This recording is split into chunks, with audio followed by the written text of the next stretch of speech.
لو انت فعلا في موقف ده وحاولتي تغيري من نفسك في حاجه هو ما بيحبهاش فيكي، ودي حاجه فعلا كبيره، وبرده غيرتيها وما عجبتوش، ايه بقى تعملي ايه؟ لا احنا بنتكلم في ايه بقى يعني اللي هو لا يعني ما اعتقدش ان الشخص ده اصلا ينفع يعني اكمل معاه.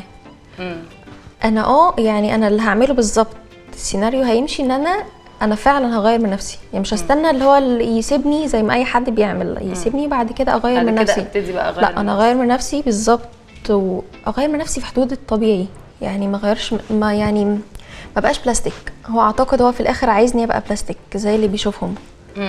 فما اعتقدش ان هو حتى